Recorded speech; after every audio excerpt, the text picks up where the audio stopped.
I see that the time on this thing always flies by so fast. Yeah.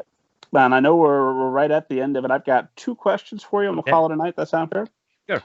Esteemed audience knows I have to ask, because I ask everybody. Daniel Kraus, have you ever seen a flying saucer and or a ghost, and do you believe in them? I have not, and I have not. I believe in aliens. Yeah, the galaxy is infinite. They certainly exist. Whether or not they visited the Earth, I have no idea. So that's a soft yes. I guess I sort of believe them. Yes. Ghosts, I do not believe in ghosts. Just hard no. It's just hard no. I don't know. I don't buy it. Then my final question is always some variation of, if you could go back toward the start of your career or whenever it would have been most useful to you, and give yourself 1 or 2 or however many bits of advice that you like that would have made a significant difference for you and might make a significant difference for all the writers that are listening to this, what would you go back and tell yourself? This one's always tough. If the question is just what advice would you give someone, that's one thing. It's more difficult to give yourself advice back in the past, because it's going to change the entire. It's going to have the chaos, right? The butterfly effect of like changing your entire life. So it's very dangerous to go back in time and give yourself advice. And you're limited to writing advice. No, don't date her, buy Google stock. Nope, just yeah.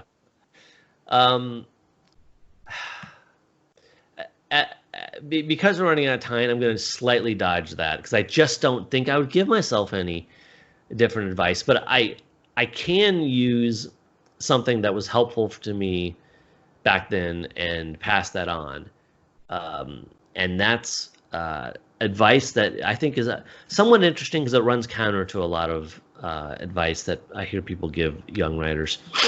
I think today there's a lot. I know that there's a lot of places that you can workshop your writing in ways that didn't exist when I was a kid. If I was writing stories as a kid, as I was, there was no one to read them. But now there's communities online where you can post them and you can get comments on them.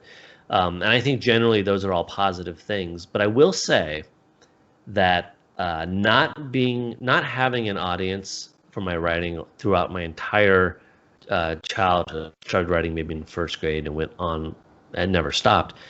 But I really came to love writing for the act of writing. There was never any element about reception. I was not writing to impress anyone. I wasn't writing to get compliments from anyone. I wrote sometimes.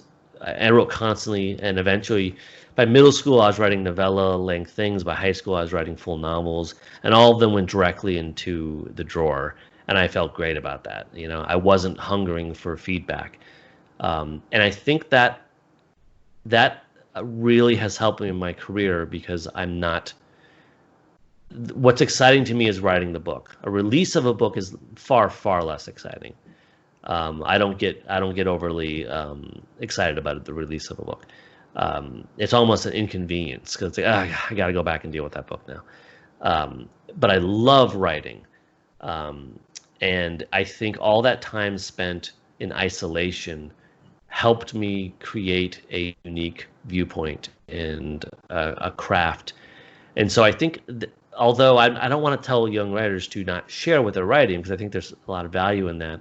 I think there's also, for some writers, there may be a value in keeping some of it a little closer, because I think once you start opening everything up to people's critique or likes or favorites or whatever, you're only human. You're going to start reacting to that and say, oh, if I do this, more people like it, or if I write this kind of story, less people like it. And that's a way that art becomes sort of rounded and in the center of the Venn diagram.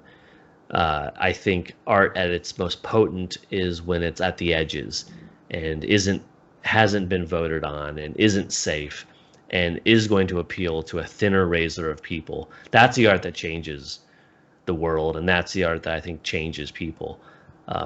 So I guess I'd advocate for that, not for everyone, but for some people.